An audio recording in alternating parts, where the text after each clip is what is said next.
dalam kehidupan saya pribadi. Kalau ada orang menyakiti saya, memfitnah saya, memusuhi saya, padahal saya itu selalu mengasihi dan ingin selalu memberi yang terbaik pada dia, saya nggak marah, apalagi dendam. Oh tidak, saya hanya berkata ampuni karena dia tidak mengerti apa yang dia lakukan. Hanya karena tidak mengerti. Kalau saudara mengerti tindakanmu itu buruk dan dampaknya juga akan merugikan dirimu, masa kamu mau melakukan itu? Tidak mungkin kan? Betul kan? Jangan saudara menilai seorang pun manusia hanya berdasarkan perbuatannya, masa lalunya apalagi. Ukuran Yahweh pada setiap orang itu masalah pribadi Elohim dengan orang itu. Jangan pernah saudara menghina seseorang kalau orang itu seperti Daud yang sangat menghargai Elohim. Orang berbuat dosa bukan tidak menghargai Elohim, tapi karena tidak mengerti apa yang dia lakukan.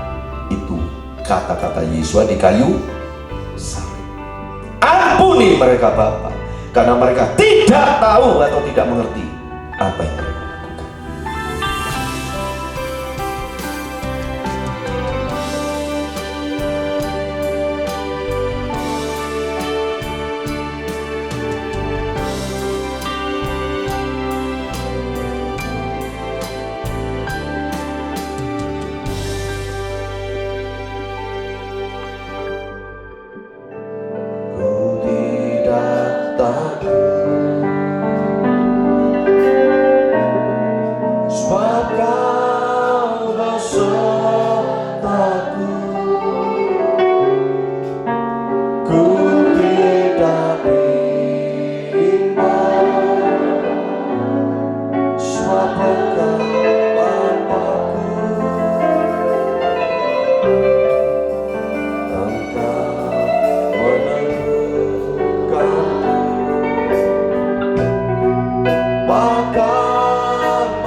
kasih buat kasih setiamu yang ajaib dalam hidup kami.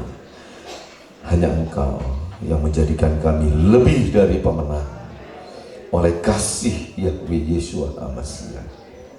Kami siapkan hati kami menikmati firman-Mu. Engkau memberkati kami semua yang hadir. Dan untuk saudara kami yang terganggu kesehatannya, yang karena ada kendala apapun dalam hidup mereka sehingga tidak bisa hadir, Engkau juga memberkati mereka. Berkati juga jemaat Blessing Church Surabaya, juga semua pemirsa dari Hermon Hill Channel dimanapun mereka berada. Semua saudara seiman kami, semua saudara-saudara kami yang rindu, yang haus akan kebenaran-Mu, diberkati mereka semuanya. Engkau membentengi dan memagari kami dengan para malaikat Tuhan yang kudus dan Roh Kudus. Engkau curahkan, membawa kami kepada seluruh kebenaran. Kami serahkan waktu yang ada dari awal hingga akhir dalam pimpinan kuasa Roh Kudus dan darah Yeshua HaMashiach membungkus kami semuanya. Segala puji syukur hanya bagi Elohim kami, demi nama Yahweh Yeshua HaMashiach. Haleluya. Amin. Shalom. Variante bienaventuranza abundante siempre. Saudara semua diberkati Yahweh Yeshua HaMashiach berlimpah-limpah selama-lamanya. Haleluya.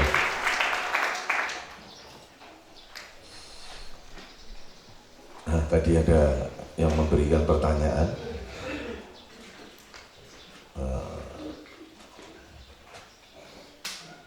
Sudah lama ada pertanyaan tuh. Saya bacakan, jika hidup keagamaanmu atau hidup kebenaranmu tidak lebih baik dari ahli Taurat dan orang Farisi, maka tidak bisa masuk kerajaan Samayim. Pertanyaan, apakah orang yang beragama itu hidup kebenarannya itu didasarkan pada suatu kebenaran yang mutlak saja, atau ada kebenaran yang lain yang didapat dari suatu agama lain mungkin maksudnya? Dan apakah orang yang beragama itu bisa masuk kerajaan Samayim jika orang yang beragama itu hanya melakukan yang baik saja? Apakah suatu agama itu ada kaitannya dan berhubungan dengan suatu peradaban dan kebudayaan, adat istiadat suatu bangsa yang berkembang saat ini? Ya. Jadi orang beragama itu apakah bisa selamat karena berbuat baik? Ya. Jadi secara umum saya pernah menerangkan, manusia itu tahu yang baik dan yang jahat. Ya. Nah, itu dinyatakan di dalam Taman Eden. Jadi buah pengetahuan baik dan jahat itu sudah dimakan Hawa, dan Hawa adalah ibu dari segala yang hidup. Berarti semua manusia yang adalah keturunan dari Hawa itu memiliki suatu, ya katakan sajalah, suatu pengertian yang ada di dalam nurani mereka tentang apa yang baik dan apa yang jahat. Dan sehingga karena mereka mengerti tentang yang baik dan jahat, tentu saja baik jahat di sini pasti satu orang dengan orang yang lain berbeda, ya. Itu namanya relatif. Nah, nanti saudara bukan hanya satu dua orang yang berbeda, tapi suatu kelompok komunitas juga berbeda dengan komunitas yang lain. Suatu bangsa berbeda dengan bangsa yang lain.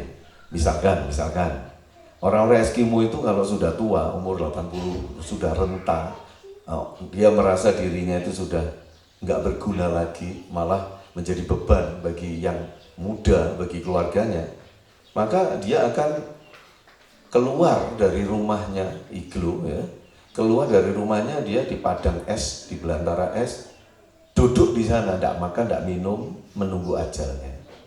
Dan syukur-syukur kalau ada beruang kutub datang langsung dimakan, ya kan? Ya itu peradaban mereka seperti itu, dan tindakan seperti itu dianggap sesuatu yang baik, yang wajar. Tetapi kalau di negara barat, di Eropa juga di Indonesia, manula itu disediakan rumah untuk panti jompo atau panti werda, dipelihara terus. Nah itu kan beda budaya. Nah ini perbedaan terjadi dari mana? Karena dari hati nurani yang punya standar baik dan jahat yang juga berbeda, ya. Dan pada akhirnya standar baik dan jahat ini berkembang terus menjadi suatu kebudayaan, dan ini nanti jadi suatu agama, ya. Jadi suatu agama. Nah, mengapa kok kebudayaan bisa menjadi agama? Kebudayaan itu sebetulnya, saudara, juga berangkat dari potensi yang ada di dalam diri manusia yang Elohim Sang Pencipta letakkan untuk mereka itu memperbaiki kualitas hidup mereka. Jadi manusia itu ketika diciptakan, itu mereka itu memiliki kemampuan atau potensi untuk terus-menerus berupaya supaya hidupnya itu lebih mudah bagaimana, enaknya bagaimana. Misalkan di zaman sebelum air bah Nuh, orang itu tahu buah anggur di hutan-hutan. Oh enak ya buah ini dimakan. Tapi mereka hanya carinya di hutan. Tapi setelah Nuh masuk Bahtera, lalu terjadi banjir besar, lalu Nuh keluar Bahtera. Nah, maka Nuh itu menjadi petani anggur yang pertama di bumi ini. Itu dikatakan oleh firman. Jadi dia mulai bercocok tanam, berkebun anggur. Jadi anggur bukan lagi dicari di hutan-hutan, tapi ada perkebunan anggur. Itu Nuh petani anggur pertama, ya. Saking senangnya dia panennya diperas diminum kebanyakan, ya dia kurang mengerti bahwa air anggur yang disimpan banyak berfermentasi dan bisa mengeluarkan alkohol, dan alkohol bisa menjadikan mabuk. Dia nggak ngerti karena dia petani anggur pertama, sehingga dia mabuk. Ya. Karena mabuk itulah akhirnya terjadi takdir. Ada 3 bangsa, Sem, Ham, dan Yafet, ya, sehingga terjadi bangsa-bangsa. Nah itu dari mabuk itu, saudara. Tapi dari mabuk itu ada kutukan. Karena Ham itu dikutuki bapak Kanaan karena mengolok-olok ayahnya ketika telanjang karena mabuk, ya. Itu sebabnya mabuk itu tidak baik, ya. Tidak ada agama apapun di dunia ini membenarkan orang mabuk, kecuali agama-agama pagan. Jadi agama pagan itu, mereka itu ada dukun-dukun, ya. Nah, dukun-dukun itu biasanya justru mabuk duluan supaya bisa trance, lalu mereka dapat pesan-pesan ilahi dari dewa-dewanya gitu. Jadi justru mabuk dulu, saudara, ya. Nah, itu sebabnya ketika hari Pentakosta para rasul itu dipenuhi Roh Kudus, ada orang-orang yang kumpul di Yerusalem bilang, "Loh, masih siang kok sudah mabuk?" Karena mabuk itu dihubungkan dengan trans, dengan pewahyuan-pewahyuan. Itu paganisme seperti itu. Ya saya nggak mau jauh-jauh seperti itu menerangkan. Jadi yang jelas, apakah dengan perbuatan baik manusia bisa selamat? Karena kebaikan manusia itu relatif, ya. Jadi baik menurut manusia belum tentu baik menurut Elohim. Tetapi apakah Elohim akan menghakimi manusia dengan standar kebaikan yang relatif dimiliki mereka itu berdasarkan standar kebaikan Elohim? Nah itu pertanyaannya. Jadi sama dengan begini, orang-orang Kristen kebanyakan percaya bahwa sebaik-baiknya manusia, mau beragama atau tidak, tapi yang di luar Yesus HaMashiach, kebaikan mereka itu tidak bisa membuat mereka selamat. Karena apa yang baik menurut mereka itu belum tentu baik di hadapan Elohim. Bisa ngerti ya, saudara, ya? Karena apa? Karena jalan hidup manusia itu selalu baik dan benar menurut pandangannya sendiri. Tapi apakah di hadapan Elohim itu baik dan benar? Nah, di dalam doktrin Kristen yang ortodoks, maka kebaikan dan kebenaran itu harus dimengerti oleh manusia. Dan kebaikan dan kebenaran ini bukanlah kebaikan yang keluar dari diri manusia yang sudah cacat karena dosa, tetapi haruslah kebaikan dan kebenaran dari Elohim. Itu sebabnya Elohim mengutus Yahweh Yeshua HaMashiach untuk menyatakan kebaikan dan kebenaran yang sesungguhnya. Nah begitu, saudara. Masalahnya, apakah semua manusia itu sempat bertemu dengan Yahweh Yeshua HaMashiach? Apakah semua manusia dalam hidupnya ini bisa bertemu? Karena apa? Karena dalam sejarah kebudayaan dan agama, ya, hanya orang-orang tertentu yang berhadapan langsung dengan Elohim, Bishan Yahweh. Kalau di dalam perjanjian lama itu Elohim menyatakan dirinya sebagai Yahweh yang ada. Nah, nanti Yahweh yang ada ini yang hanya kadang-kadang muncul, kadang-kadang dalam bentuk manusia atau malaikat. Nanti di dalam zaman perjanjian baru istilahnya, dia menyatakan dirinya sebagai manusia, yaitu Yeshua HaMashiach. Nah, itu sebabnya saya selalu menggabungkan Yahweh, Yeshua HaMashiach. Lah, apakah semua manusia itu pernah bertemu?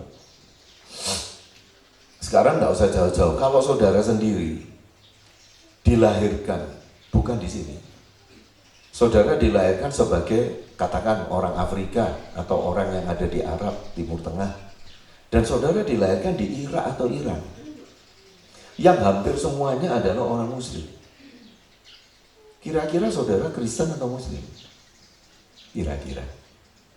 Kalau orang tuamu orang Irak, nenek moyangmu orang Irak, kamu kira-kira orang Muslim atau Kristen? Coba jawab. Muslim. Kira-kira kamu selamat nggak? Coba tanya pada dirimu sendiri. Nah, sekarang begini.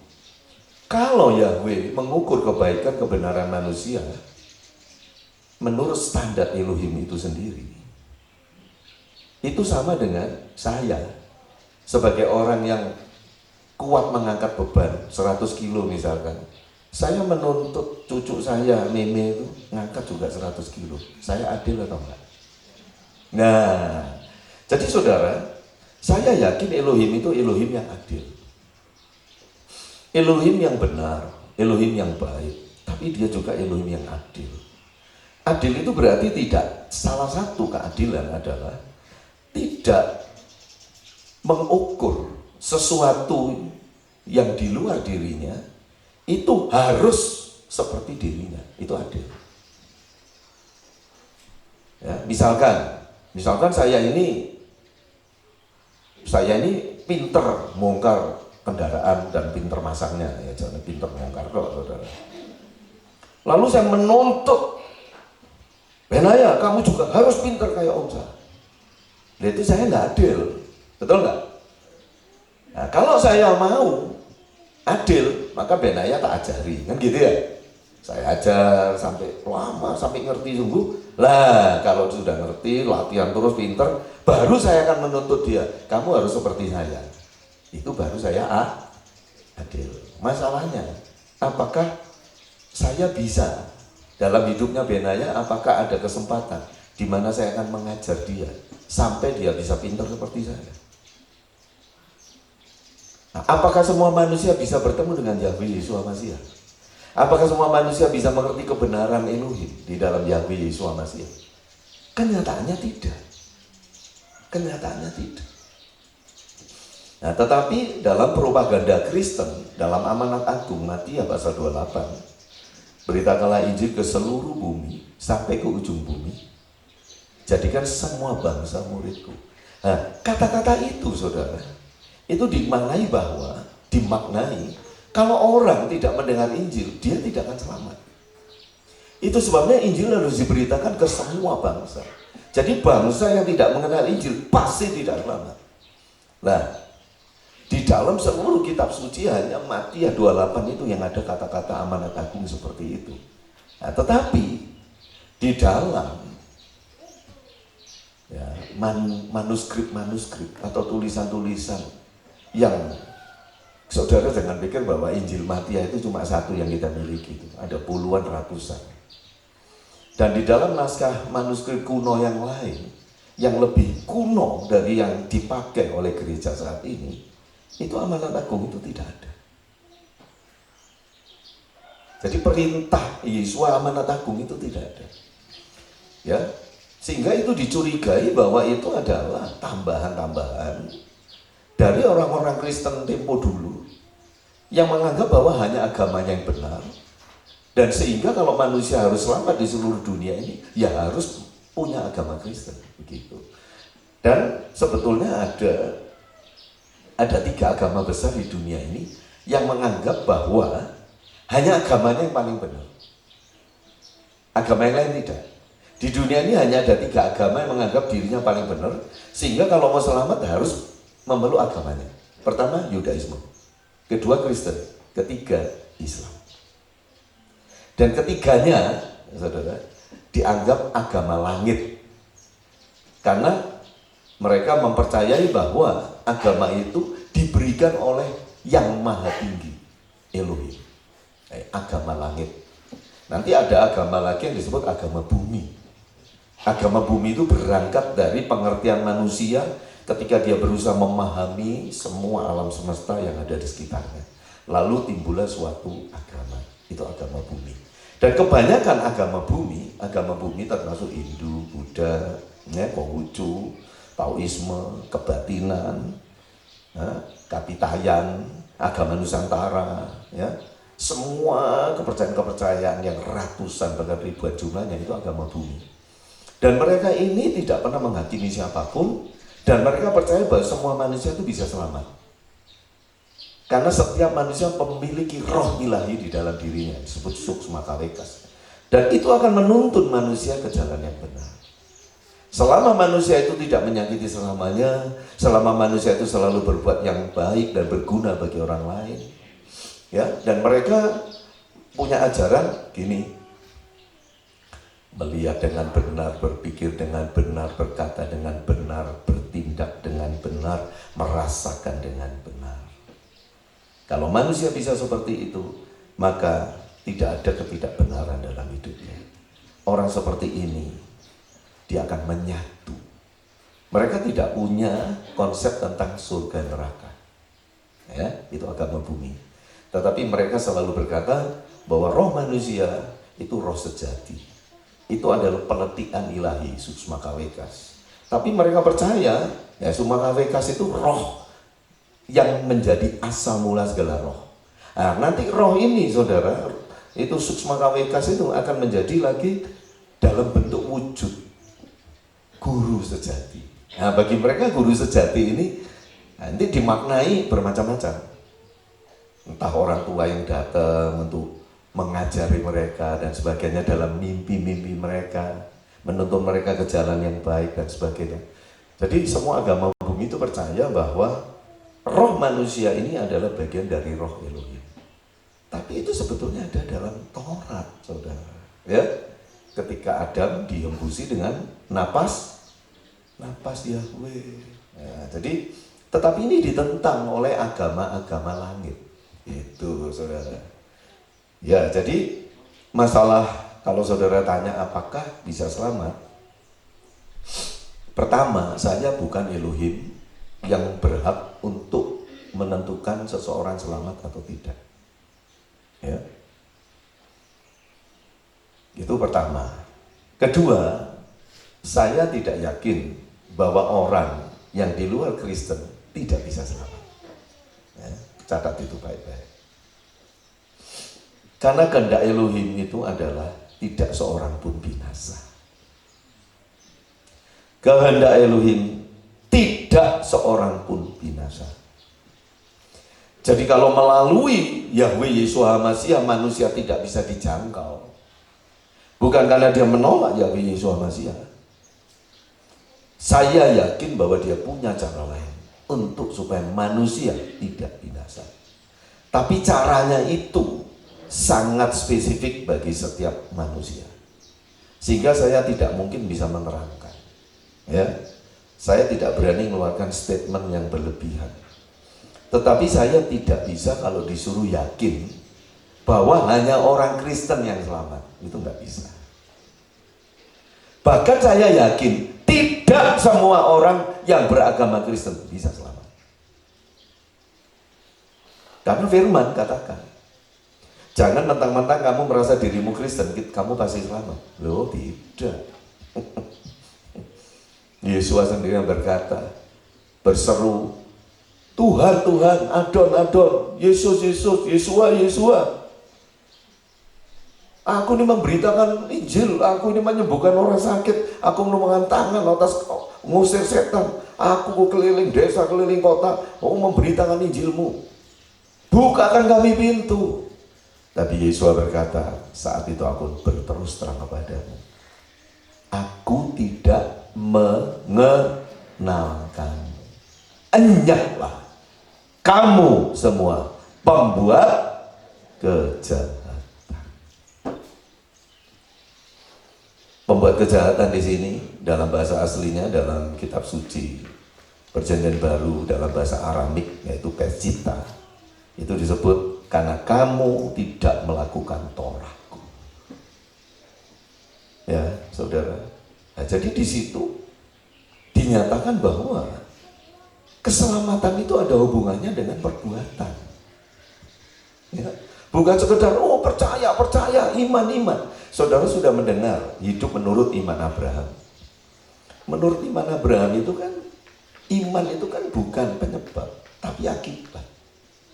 Akibat mendengar firman, ada iman. Nah, tetapi orang Kristen selalu mendudukkan posisinya iman itu sebagai penyebab segala sesuatu. Kalau ada iman, selamat. Nanti dulu, iman datangnya dari mana? Dari firman. Loh, saudara dengar firman enggak? Kalau saudara mendengar firman, mendengar suara Elohim, lalu punya iman, dan iman ini lalu dinyatakan dalam tindakan, barulah saudara itu dibenarkan. Saudara disebut anak Abraham. Kalau enggak, ya enggak. Ya, jadi itu jawaban saya. Jadi apakah orang yang lain yang beragama itu bisa selamat?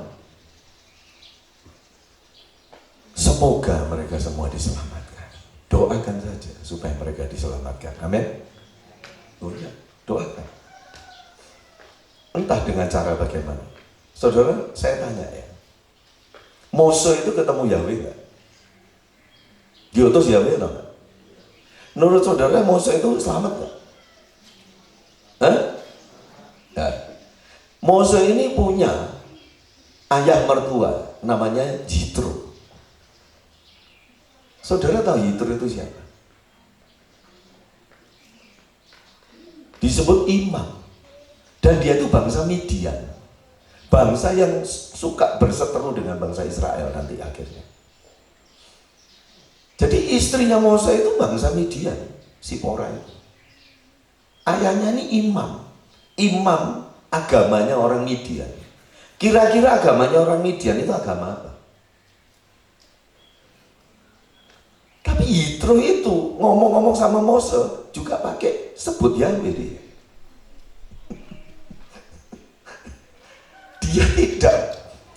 Yitro itu imam, ada kuilnya, saudara. Tapi dia sama Mose itu malah bertukar pendapat. Malah Mose itu loh diberi saran-saran, betul nggak? Mose, kamu, waduh, ada 1 juta lebih orang ini, kamu terlalu berat. Tunjuk pemimpin. Jadi Mose akhirnya pilih 70 orang jadi pemimpin. Pemimpin 10 orang, 100 orang, pemimpin 50 orang, pemimpin 1000 orang. Jadi jangan kamu semua. Nah, banyak pemimpin-pemimpin yang bisa mendukung pelayanan. Mose langsung mendengarkan itu sebagai suatu saran yang Mose anggap itu dari Yahweh sendiri. Siapa Yitro ini? Nah, di dalam agama Muslim ya, saudara kita, sepupu kita itu, Yitro ini sangat dihargai sebagai nabinya Tuhan. Tetapi dalam kekristenan, Yitro itu hampir-hampir nggak pernah disinggung, betul nggak? Nah, siapa Yitro ini? Nah, saudara, apa saudara pikir hanya kepada Mose Elohim menyatakan dirinya? Yang lain-lain bagaimana? Lalu Bileam itu siapa? Bileam ini bangsa apa? Bukan orang Yahudi, bukan Israel. Tapi dia juga kenal Yahweh. Nah, Bileam ini dikutuki hanya karena apa? Serakah, tamak. Kalau tidak serakah, tidak tamak, ya tidak dikutuki. Dan Yahweh bisa bekerja melalui mulutnya, melalui malaikat untuk memberkati bangsa Israel, betul nggak? Ya, ya itulah. Jadi saya yakin di dalam Yesus Hamasiah kita pasti selamat. Amin. Tapi saya tidak yakin orang yang bukan Kristen, garis bawahi, bukan Kristen tidak identik dengan di luar Yesus Hamasiah. Itu adalah konsep saya. Saya selalu berkata kepada orang yang beragama apapun, ketika saya memperkenalkan Yesus kepada mereka, saya bilang, kamu agama apa? Dia bilang, agama saya A. Oleh, ya oke. Kamu sebagai orang beragama, yang kamu cari dalam hidup ini apa? Apa ya? Ya supaya saya ini ya selamat. Oh ya betul. Kalau mati masuk surga, selamat. Selamat bumi dan akhirat. Kan gitu ya. Terus saya bilang, itu betul. Saya bilang, itu betul. Semua manusia tidak peduli agama apapun. Dia itu yang dicari pasti selamat.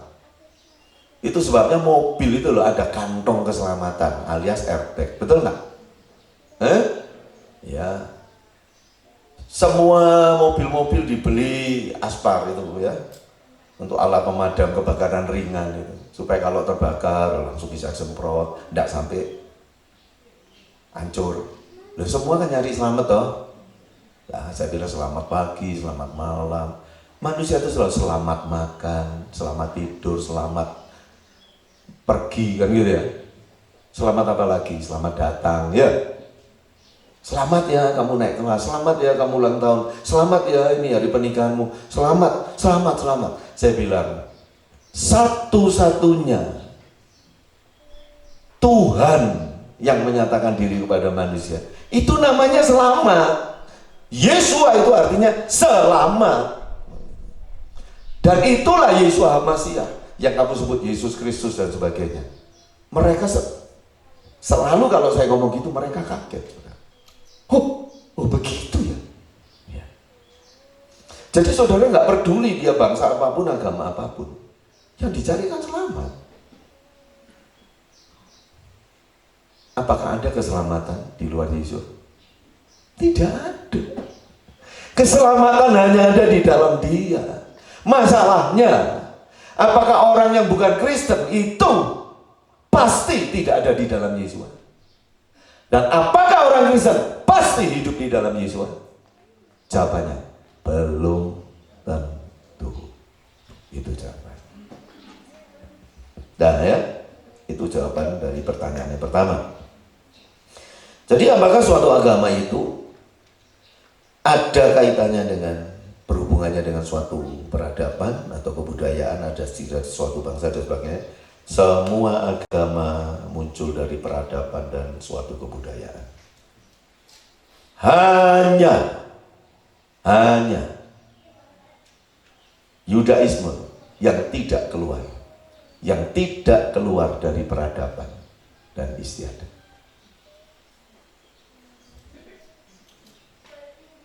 Elohim Abraham, Elohim Ishak, Elohim Yakub, Elohimnya Israel. Itu Elohim orang hidup.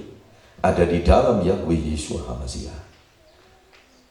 Kalau saya dan saudara sekarang, katakan aja kita ini beragama Kristen. Sebetulnya agama Kristen ini keluar dari agama Yudais, agamanya orang Israel. Itu sebabnya Elohimnya kita sama, betul nggak? Kitab sucinya sama nggak? Ya. Orang Yudais hanya pakai Taurat. Dari Kejadian sampai Maleaki. Orang Kristen ngambil dari Kejadian sampai Wahyu. Itu bedanya. Ya. Jadi kita ini lebih lengkap. Karena kita percaya Yesus sebagai juru selamat. Mereka tidak. Mereka masih menantikan Masiah. Bagi mereka Masiah bukanlah Yesus Masiah. Mereka tetap menantikan suatu juru selamat yang bukan Yesus Masiah. Itu bedanya kita dengan Yudaisme. Tetapi Yudaisme maupun Kristen berangkatnya bukan dari kebudayaan. Bukan dari cara berpikir manusia, tetapi dari penyataan Elohim kepada seorang manusia. Dan khususnya itu dinyatakan ketika dia menyatakan dirinya kepada Abraham. Dan itulah khotbah saya pagi hari ini. Haleluya.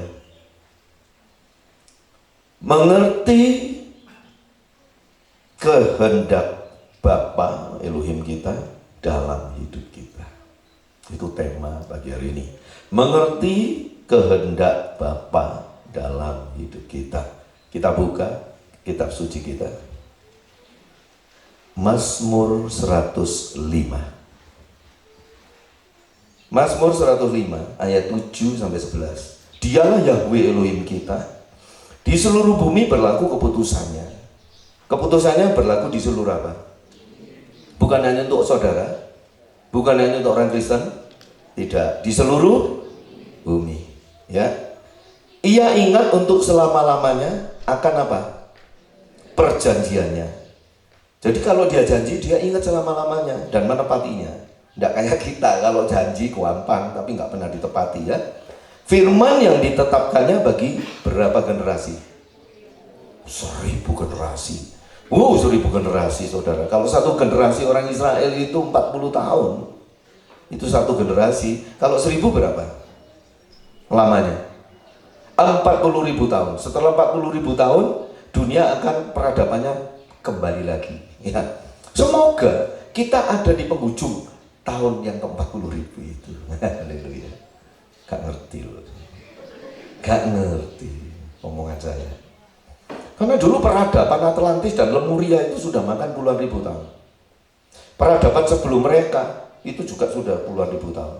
Semoga peradaban kita sekarang ini sudah di penghujung tahun ke-40.000, sehingga supaya Yesus segera datang. Dan peradaban akan beralih lagi, berubah lagi menjadi bumi dan langit yang baru. Amin. Nah, di langit yang bumi dan baru itu orang-orang yang ada di dalam Yesua yang jadi mempelainya akan jadi raja. Saudara senang jadi raja enggak? Enggak ya, enggak senang. Buat apa jadi raja? Tapi kalau menjadi raja bersama Yesua itu baru senang. Amin. Kalau jadi raja dok, hilang dalammu. Banyak orang ingin jadi raja tapi tidak bersama Yesua, sehingga tidak terkontrol lagi pikirannya, perkataannya, dan perbuatannya. Betul? Ya, itu yang disebut sultan-sultan zaman modern. Wes hilang dalane. Tahu? Istilah hilang dalane tahu nggak? Kuarepe dhewe. Perjanjian yang diikatnya dengan Abraham dan sumpahnya kepada Ishak, yang dikukuhkannya sebagai ketetapan bagi Yakub, sebagai perjanjian kekal bagi Israel. Kepadamu akan kuberikan tanah Kanaan sebagai milik pusaka yang ditentukan bagimu. Lompat ayat 14 dan 15. Ia, Elohim, tidak membiarkan seorang pun menindas mereka. Mereka ini umat Elohim. Dan memperingatkan raja-raja oleh karena mereka. Jangan mengusik orang-orang yang kuurapi, dan jangan berbuat jahat kepada nabi-nabiku. Sampai di situ kita akan baca Ibrani pasal 13 ayat terakhir. Cuma 4 sekali. Langsung ayat terakhir. Pak Elisa, ayat-ayat terakhir nerangkannya 2 jam. Enggak saudara, saya enggak mau lama-lama kok. Haleluya. Saya ingin menyenangkan hati saudara, bukan hanya menyenangkan hati Yesua. Lagunya menyenangkanmu Yesua. Kamu tidak mungkin bisa menyenangkan hati Yesua yang tidak bisa kamu lihat kalau kamu tidak bisa menyenangkan hati manusia yang kelihatan. Amin. Jadi betul loh. Oh, wakas betul. Janjian apa kamu setelah selesai ibadah? Ayo. Ibrani 13 ayat 20 dan 21. Kiranya Elohim damai sejahtera yang dengan darah perjanjian yang kekal telah membawa naik dari antara orang mati gembala agung segala domba, yaitu Yesua Adon kita, memperlengkapi kamu dengan segala yang baik untuk melakukan apanya? Kehendaknya, dan mengerjakan di dalam kita apa yang berkenan kepadanya melalui Yesua HaMasiah. Bagi dialah kemuliaan sampai selama-lamanya. Amin. Haleluya.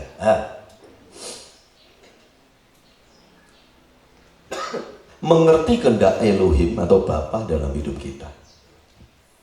Banyak sekali buku yang ditulis, tips, cara-cara supaya mengerti kehendak Tuhan dalam hidup kita. Dan sampai sekarang orang-orang Kristen ya, selalu kalau yang bukan acuh-acuh ya dalam kerohaniannya, itu selalu berjuang untuk bagaimana caranya mengetahui kehendak Elohim dalam hidup kita. Apalagi khotbah saya minggu yang lalu tentang mendengarkan suara Yesua, ya toh? Apakah benar Semua harus bisa mendengarkan suara Yesua. Dan kalau mendengarkan suara Yesua apakah harus audible atau langsung melalui telinga, ataukah melalui pikiran, ataukah melalui hati nurani? Kalau melalui hati nurani, masalahnya adalah apakah itu bukan suara hati nurani saya? Melalui pikiran, apakah itu bukan pikiran saya? Bagaimana cara membedakannya dan sebagainya? Pasti timbul banyak pertanyaan seperti itu. Bahkan pendeta saja itu jadi perjuangan bagi dia. Pagi hari ini saya akan memberitahu saudara menurut kitab suci, bukan menurut penafsiran saya yang membabi buta. Ya, tentu saja kitab suci waktu dibaca ya ditafsirkan, tapi penafsirannya itu ya kita usahakan sedekat mungkin dengan apa yang tertulis. Ya, pertama saudara, untuk mengerti kehendak Elohim dalam hidup kita, pertama yang harus menjadi dasar adalah bahwa Elohim kita, Bapa kita itu Elohim yang memegang janjinya. Itu dulu, ya, itu dulu. Artinya ada suatu kondisi di mana hubungan antara Elohim dan umatnya itu sudah menjadi sesuatu yang absolut, paten, tidak bisa diganggu-gugat. Ini menjadi dasar untuk tahu kehendak Elohim. Jadi seperti tadi ayat yang kita baca dalam Mazmur 105, bahwa Elohim adalah Elohim yang memberikan keputusannya atas seluruh bumi, bukan hanya untuk orang Kristen. Catat itu. Jadi apakah Elohim itu juga menyatakan kehendaknya kepada orang Islam, Hindu, Buddha, Konghucu? Iya. Seluruh bumi kok, termasuk binatang, hewan, binatang, tumbuhan, termasuk semuanya. Ya. Kedua, Elohim adalah Elohim yang berjanji dan memegang janjinya. Lalu dikatakan janjinya kepada Abraham, Ishak dan Yakub. Dan khususnya kepada Israel adalah bahwa untuk selama-lamanya Kanaan itu kuberikan kepadamu. Saya mau tanya, sekarang Kanaan miliknya siapa? Kanaan itu loh, miliknya siapa? Israel. Jadi janjinya Elohim ditepati nggak? Ketika Elohim berjanji kepada Abraham, itu sudah 4.000 tahun yang lalu. Dan ternyata Israel tetap ada di Kanaan yang disebut Palestina. Jadi dia berpegang pada janjinya enggak? Yang menjadi dasar untuk kita mengerti atau tahu atau bisa melakukan kehendak Bapa adalah bahwa dia Elohim yang memegang janjinya untuk umatnya. Ya. Nah ini diteruskan, ketika dia memegang janjinya kepada umatnya, maka dia akan mengatur sedemikian rupa agar umatnya itu dapat hidup sesuai dengan kehendak dan rencananya. Karena dia berpegang pada janjinya itu tadi. Jadi misalkan begini, saya janji kepada Kelvin, kalau kamu Kelvin tetap tinggal di sini, Kelvin, Om Elisa janji mau ngasih kamu rumah sama mobil, asal kamu tetap ada di sini. Karena saya sayang sama kamu. Suatu hari Kelvin ini gundah. Karena pacarnya ini orang alternatif. Andai belum apa-apa Kelvin juga Intan tuh orang Ternate, tuh Intan bukan orang Ternate, usah ngarang Pengandaian, Pak Vitor sampai tertawa. Ngomong apa Pak Vitor tadi Kelvin? Ya, waduh pacarku di Ternate, pacarku bilang Kelvin kita putus kalau Ngana nggak mau pindah Ternate. Dengan segala macam cara, saya akan menghalang-halangi Kelvin ini supaya tidak pindah ke Ternate, agar saya bisa memberikan rumah dan mobil untuk dia, karena saya sayang sama dia. Bisa ngerti? Cara Bapa itu menyatakan kehendaknya dalam hidup kita itu persis seperti itu. Boro-boro kita manusia ingin tahu kehendak Elohim. Sudahlah, untuk mengetahui kehendaknya gembalamu aja belum tentu kamu bisa. Mengetahui kehendak istri, suami, anakmu, tetanggamu belum tentu kamu mengerti. Banyak terjadi kesalahpahaman dalam hidup kita, betul? Ya. Tadi di dalam kitab Ibrani kita baca, kiranya Yahweh Elohim di dalam Yahweh Yeshua HaMashiach, oleh darah perjanjian yang kekal, mengaruniakan, memberikan pada kita pengertian, kelengkapan untuk kita mengerti dan bisa melakukan kehendaknya. Saudara, untuk mengerti kehendak Elohim itu bukan bergantung pada saudara, tapi bergantung kepada Dia, Bapa kita. Kalau Dia mau kita hidup menurut rencana dan kehendaknya, Dia yang memberitahukan pada kita, bukan saudara yang harus mencari. Itu jawaban yang sangat singkat untuk khotbah saya. Tidak perlu saudara harus, aku ingin mendengar suaranya. Tidak. Karena suaranya bisa dalam bentuk kemampuan-kemampuan atas kondisi-kondisi tertentu yang diberikan pada saudara, sehingga saudara akan terkondisi memilih kondisi itu sebagai jalan yang terbaik dalam hidup. Secara umum itu cuma seperti itu. Saudara kalau membaca di dalam Mazmur 23, Yahweh adalah gembalaku, tidak mungkin ada kekurangan. Loh, kalau Dia gembalaku, aku tidak mungkin kekurangan. Tidak dikatakan kamu tidak kekurangan asalkan kamu mau bekerja banting tulang peras keringat. Tidak ada toh? Tidak ada. Kamu tidak akan kekurangan karena Dia gembala kita. Dia akan membaringkan kita. Kemana? Di rumput yang, di tepi aliran air yang. Apa saudara yang milih tempatnya di situ? Ya. Dia akan membaringkan aku. Kalau ada anak kecil, dalam hidup kita bisa saja kita itu tidur keleleran di jalan. Anak-anak kecil, cucu-cucu bisa saja lihat televisi lalu tidur di lantai yang dingin. Tapi sebagai seorang bapak, ketika anaknya tidur, diangkat, diletakkan di kasur yang hangat, diselimuti karena ayahnya mengasihi dia, ibunya mengasihi dia. Betul nggak? Bapak kita juga seperti itu. Ada kalanya kita terlena oleh dunia ini. Ada kalanya kita tidak berbaring di tepi aliran air yang tenang dan bukan di atas rumput yang hijau. Tetapi semua oleh otoritas, kedaulatan, dan inisiatif Bapa kita. Dia akan mengangkat kita, membaringkan kita. Itu contohnya. Gadanya dan tongkatnya itu menjadi penghiburan bagi kita. Ketika kita berjalan di lembah bayang maut sekalipun, gada dan tongkatnya itu yang meneguhkan kita. Dalam terjemahan baru yang kedua ini, edisi kedua dikatakan meneguhkan. Dalam terjemahan baru yang pertama, menghibur. Lembah bayang maut itu bukan Dia yang meletakkan kita, tapi tanpa sadar kita bisa berjalan oleh pilihan hidup kita ada di lembah bayang maut.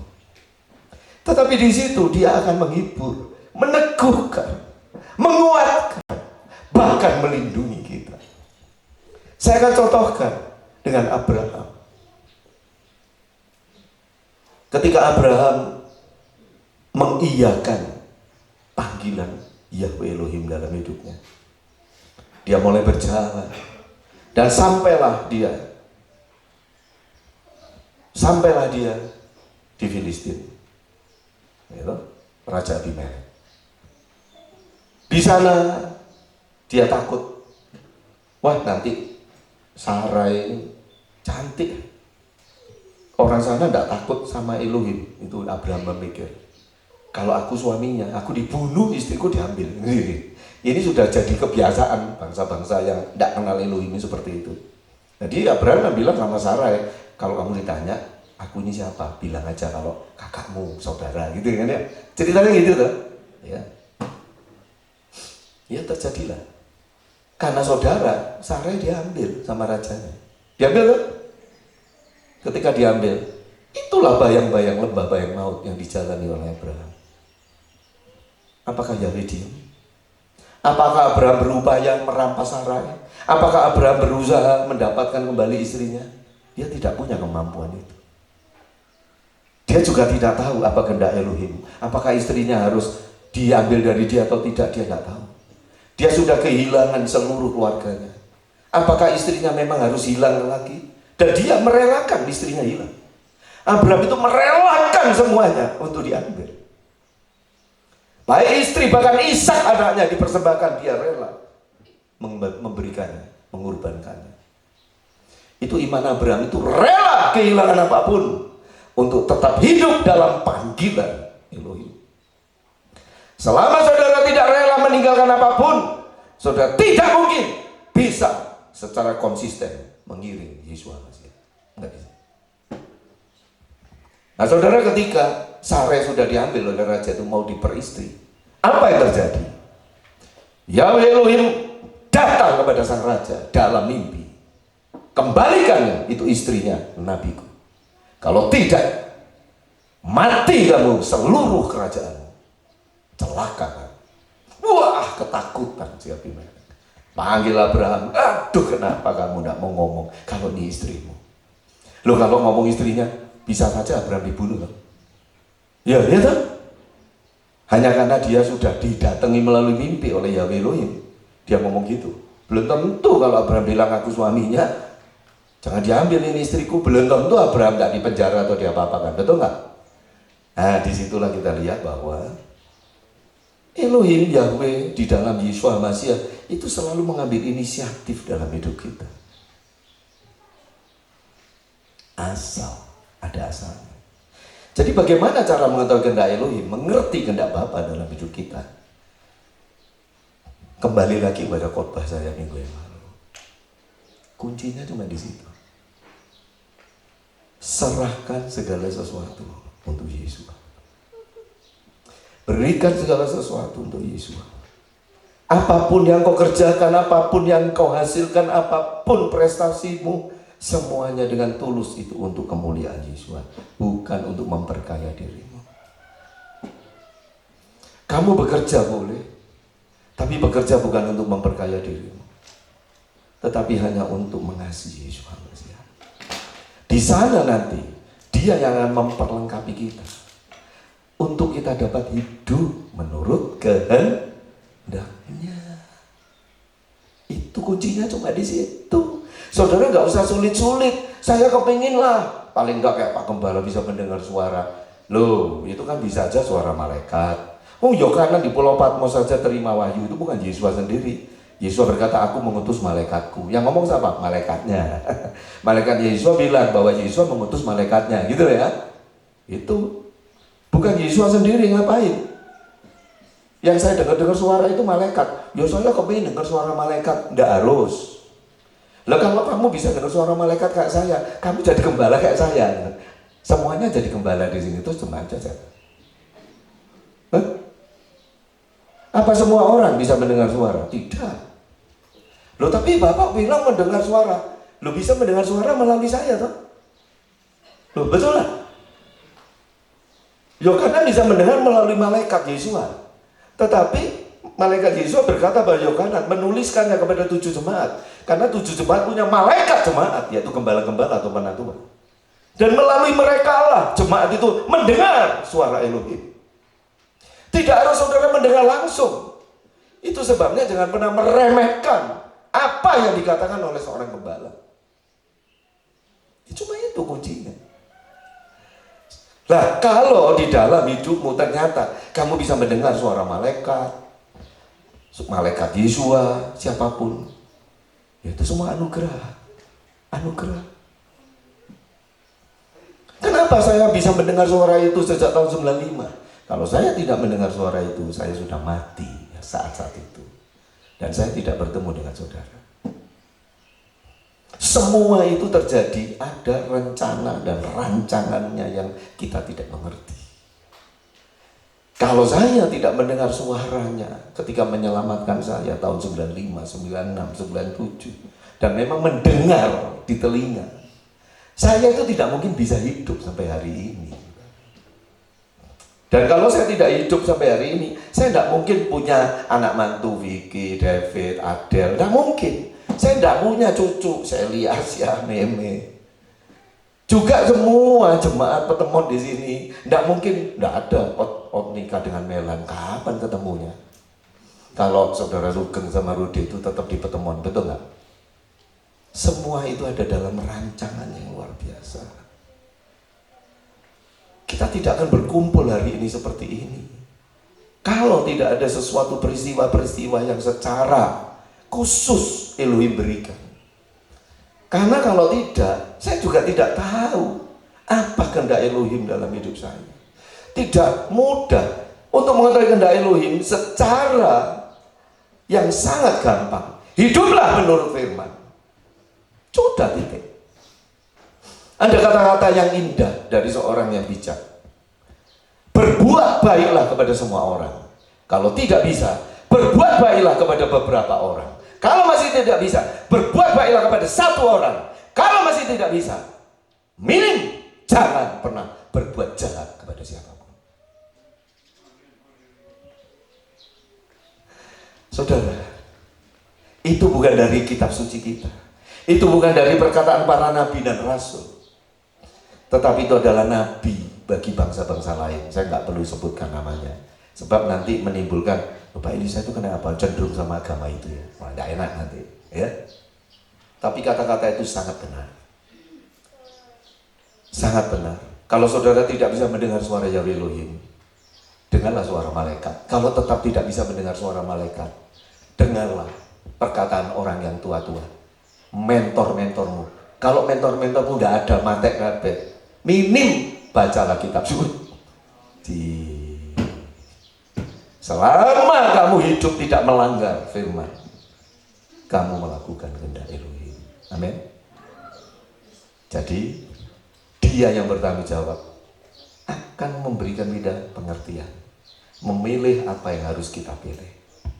Dan pada saat kita kadang-kadang tidak peka dengan pilihan-pilihan yang harus kita lakukan, oh bisa salah kita dalam memilih, bisa keliru kita, tetapi dia tetap memulihkan. Siapakah Raja Daud? Raja Daud ini yang mazmurnya sampai hari ini menginspirasi miliaran orang Kristen di seluruh dunia sepanjang hampir 2000 tahun ini. Kidung-kidungnya itu, mazmur-mazmurnya itu nyanyian, saudara. Itu menginspirasi khotbah-khotbah di seluruh dunia. Bahkan khotbah saya hari ini didasarkan pada mazmur Daud. Siapa Daud? Daud manusia biasa seperti kita. Ketika dia melihat Batseba mandi dari atap istana, dari istananya, dia tidak tanya Yahweh, dia tidak berpikir itu istrinya orang. Saya sudah punya istri 10. Enggak. Dia malah nyuruh ajudannya, panggil dia. Siapa dia? Istrinya Uria, panggil ke sini. Tidur sama dia. Loh, apa sih Daud itu, saudara? Apa itu kehendak Elohim? Sama sekali bukan. Tapi dia bisa keliru. Tetapi apakah kalau keliru seperti itu, lalu dia terbuang? Kekeliruan manusia itu, saudara, hanya menunjukkan bahwa manusia itu memang penuh dengan kelemahan. Manusia bukan mau sengaja melawan Elohim. Saudara, kalau kita lihat saudara-saudara kita yang hidupnya mungkin seperti tidak mengasihi Yahweh, tidak mengasihi sesama, tidak mau mendengar, tidak mau taat, saudara jangan menganggap mereka itu musuh. Mereka hanya tidak mengerti kalau mereka lakukan itu adalah melawan. Daud juga begitu. Apakah Elohim melepaskan dia? Tidak. Itu sebabnya Daud berkata, orang benar itu jatuh bahkan 7 kali. Tetapi Yahweh tetap menopang, membangkitkan dia. Ya, Yahweh menetapkan langkah-langkah orang yang hidupnya berkenan kepadanya. Hidup yang berkenan itu apakah? Hidup yang tanpa salah? Hidup yang berkenan apakah hidup yang tidak pernah jatuh dalam dosa? Ini adalah mazmur Daud. Yahweh menetapkan langkah orang yang hidupnya berkenan kepadanya. Apakah seluruh hidupnya Daud itu berkenan semuanya? Tidak, jawabannya. Ada 2 dosa besar yang dia lakukan. Pertama, ketika dia memerintahkan Yoab untuk menghitung jumlah semua masyarakat yang ditaklukkan oleh dia. Dengan itu dia menyombongkan dirinya luar biasa. Dan karena itu ada puluhan ribu orang Israel yang harus dibinasakan oleh malaikat maut. Kedua kesalahannya dengan tidur dengan Batseba. Dan karena itu saudara, karena dosanya itu anaknya mati. Dan bukan hanya itu, 70 anak David dari istrinya yang minim 10 itu dibunuh dalam satu hari oleh seorang yang namanya Absalom, yaitu anaknya juga, anak kandungnya. Jadi terjadi perang saudara yang luar biasa dalam kehidupan keluarga David. Bayangkan 70 anak dibunuh oleh Absalom. Bagaimana hatinya David itu tidak hancur terkoyak-koyak. Tetapi firman berkata, aku berkenan kepada David. Di dalam semua kelemahannya, di dalam semua kekurangannya, dia adalah pribadi yang selalu mau memperkenan hidupnya di hadapan Elohim, yang selalu bersungguh-sungguh dengan segala upaya untuk memberikan yang terbaik bagi Elohim. Itu sebabnya saya pesan kepada saudara, tunjukkan loyalitas yang sungguh-sungguh dalam ibadahmu. David itu ketika mengangkut tabut perjanjian untuk kembali ke Yerusalem, dari rumahnya sampai itu saya lupa, sampai itu Obed-Edom, setiap 7 langkah dia berhenti menyembelih 3 ekor domba. Setiap 7 langkah berhenti menyembelih domba, dan dia terus bergulung-gulung di sana memuji Yahweh. Sudah tubuhnya penuh dengan debu, jubah kerajaannya ditanggalkan, sampai istrinya Mikal melihat itu menghina.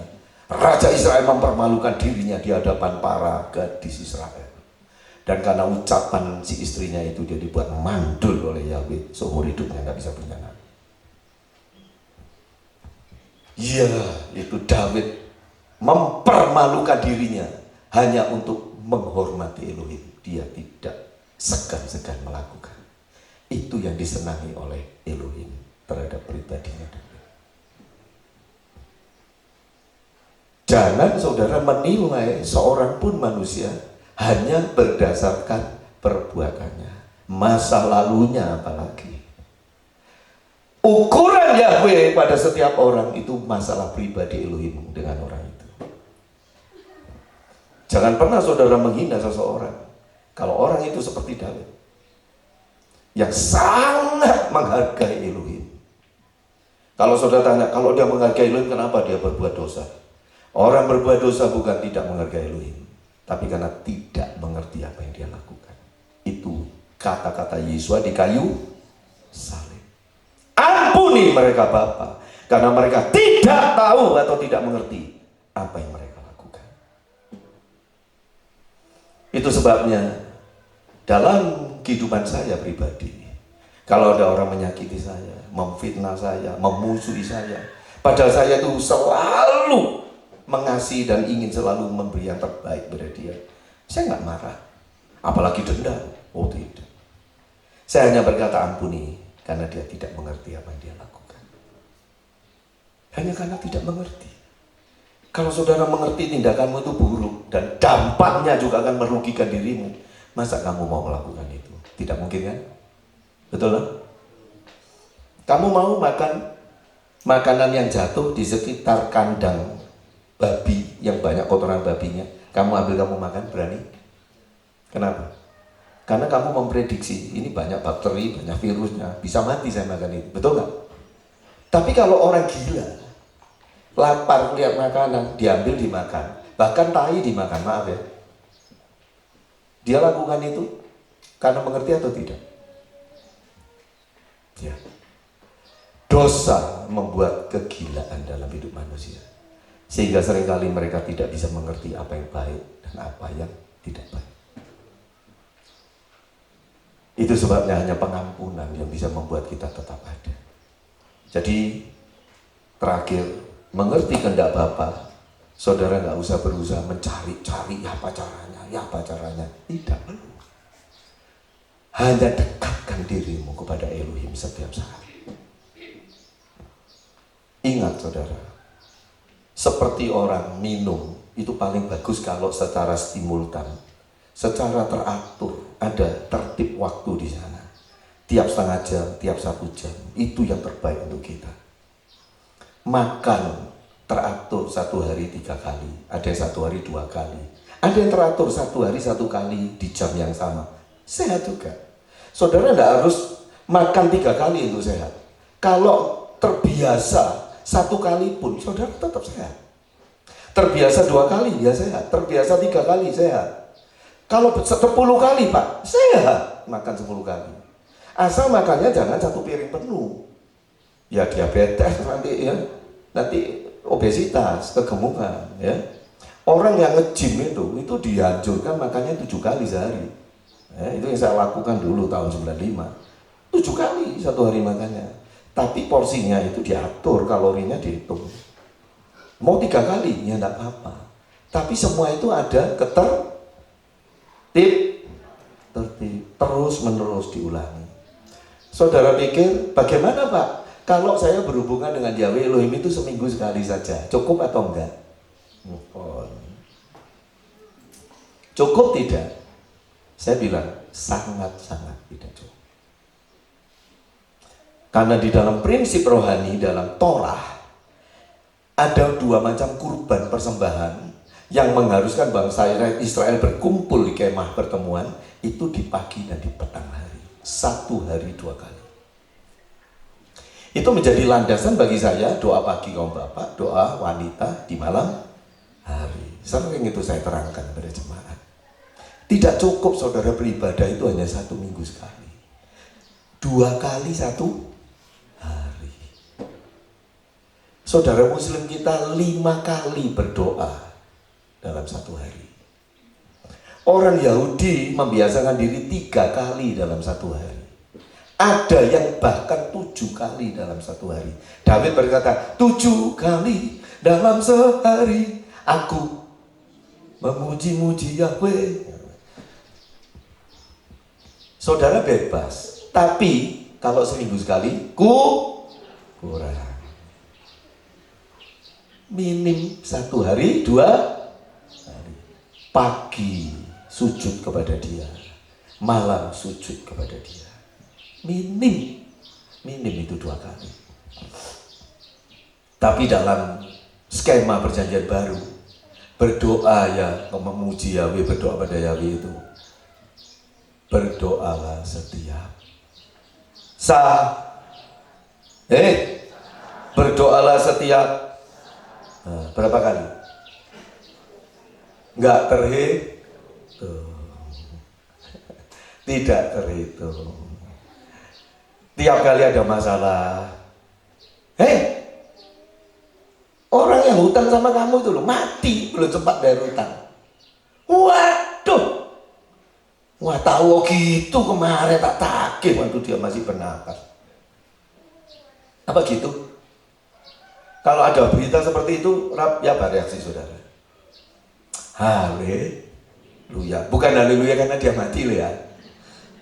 Haleluya, enggak apa-apa dia enggak bayar hutangku. Ya enggak diizinkan Yahweh dia bayar hutang, dia mati. Ya wis lah. Oh, anaknya tak tagih. Anaknya ditagih. Enggak tahu kalau bapak hutang sakno anaknya. Saudara kalau ngutangi orangnya mati, mau nagih anaknya? Anaknya enggak ada, nagih cucunya ya?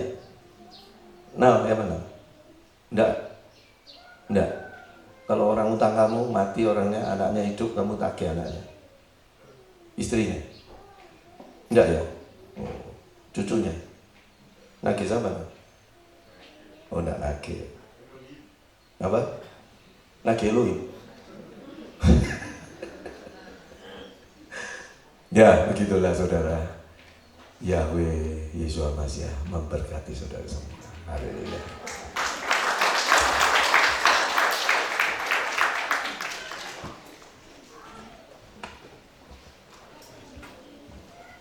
Lewat zaman kudus silakan maju. F. Yesus aku mau menyenangkanmu. Itu kunci dari bisa mengetahui, mengerti kehendak Bapa dalam hidup kita. Selalu dalam segenap hidup ini kita selalu mau menyenangkan hati Bapa. Yesus, ku mau menyenangkanmu. Yesus, bentuklah hati ini jadi bejana untuk hormat-Mu. Cemerlang bagai emas murni. Yesus, ku serahkan hidupku, semua ku berikan padamu.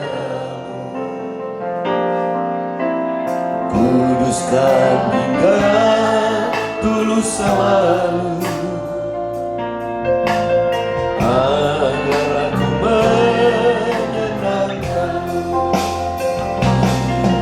menyenangkanmu, senangkanmu. Hanya itu kerinduanku, menyenangkanmu, senangkan hatimu. Hanya itu kerinduanku. Terima kasih meteraikan setiap kebenaran-Mu dalam hati kami. Beri kami kemampuan melaksanakan setiap kehendak-Mu. Terima kasih kemurahan-Mu, itulah yang menjadi jaminan bagi hidup kami. Engkau Elohim yang berjanji dan terus berpegang pada janji-Mu. Itu sebabnya kami tidak akan takut dan goyah, karena Elohim kami adalah Elohim yang bisa kami percaya. Terima kasih. Berkati saudara kami yang akan melayani kami, membagikan roti dan anggur, tubuh dan darah Yeshua HaMashiach. Puji syukur hanya bagi Elohim kami demi nama Yahweh Yeshua HaMashiach. Haleluya. Amin. Yesus, ku mau menyenangkanmu. Yesus, bentuklah rasa hati ini jadi bejana untuk hormat-Mu.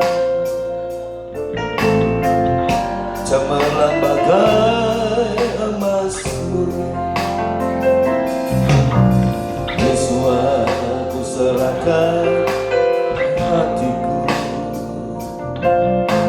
semua ku berikan padamu. Kuduskan hingga tulus selalu, agar aku menyenangkanmu,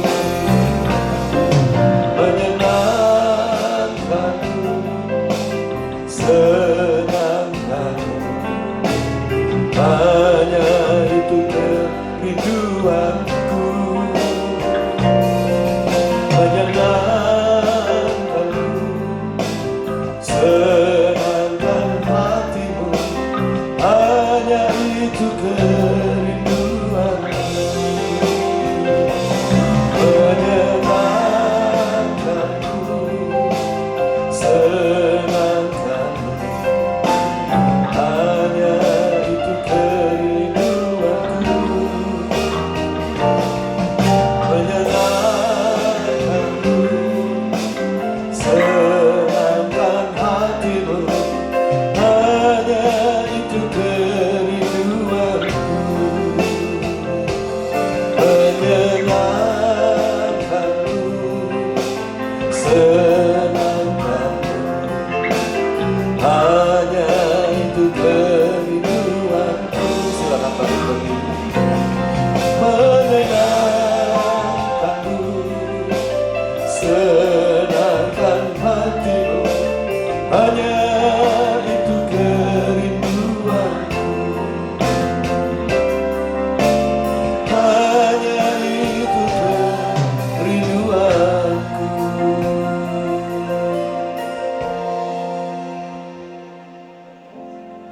Apapun yang kau hadapi, masalah apapun yang sedang diderita, serahkan semuanya di salib Golgota.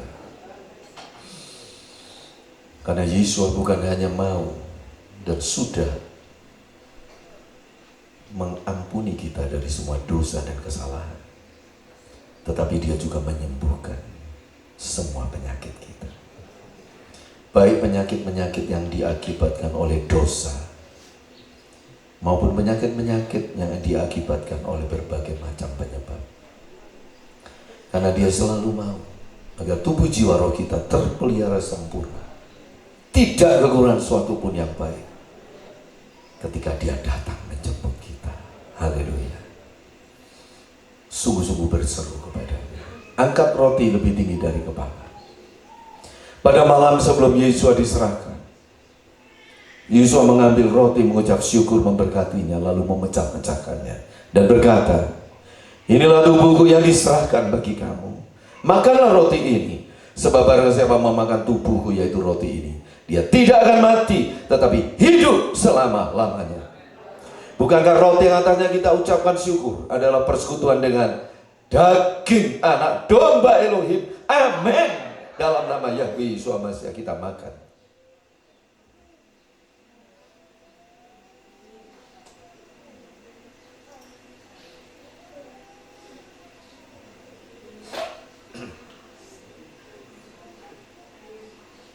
Haleluya, terima kasih. Terima kasih. Angkat cawan anggur lebih tinggi dari kepala. Demikian juga sesudah makan, Yesus mengambil cawan anggur, mengucap syukur, memberkatinya dan berkata, inilah darahku, darah perjanjian yang diserahkan bagi kamu. Setiap kali kamu makan roti ini dan minum dari cawan ini, kalian memberitakan kematianku sampai aku datang kembali. Bukankah cawan yang atasnya kita ucapkan syukur adalah persekutuan dengan darah anak domba Elohim? Amin. Dalam nama Yesus Mashiach kita minum.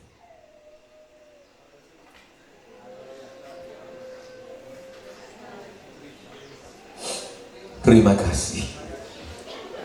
Terima kasih. Bapa, Engkau memberkati anak sekolah minggu remaja muda akan beribadah. Berkati seluruh jemaat yang akan pulang, yang bepergian kemanapun juga, dalam rencana apapun. Engkau menyertai kami, menopang dengan firman-Mu yang membawa kemana-mana. Dan kumpulkan kami kembali minggu mendatang dengan jumlah yang terus semakin meningkat. Untuk kami tidak melewatkan saat-saat bersama dengan Engkau, dengan persekutuan bersama saudara seiman yang lain. Kasih karunia, rahmat, anugerah Bapa selalu melimpah dalam hidup kami. Damai sejahtera Yesus Mashiach yang memenuhi jiwa roh kami. Urapan Roh Kudus membawa sukacita keselamatan kami.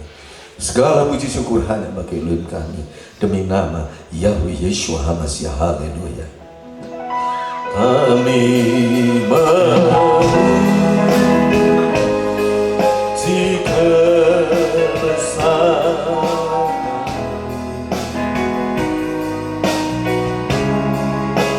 Juru Selamat, peneris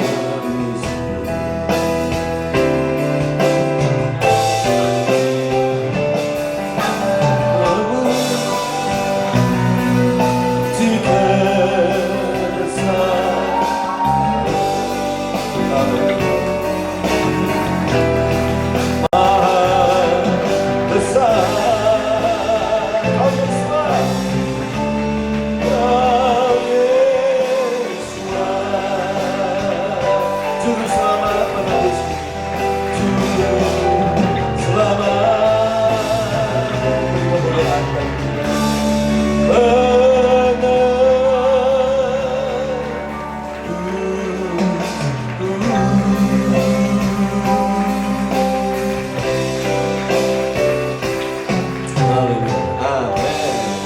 Shalom. Selamat pagi. Yesus memberkati. Haleluya.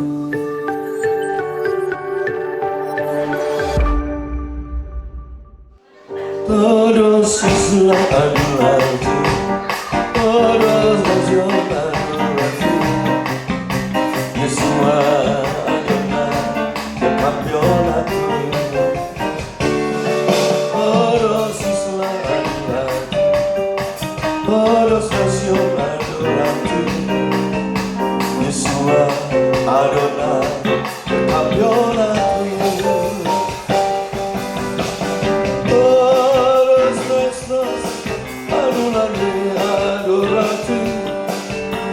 Yesus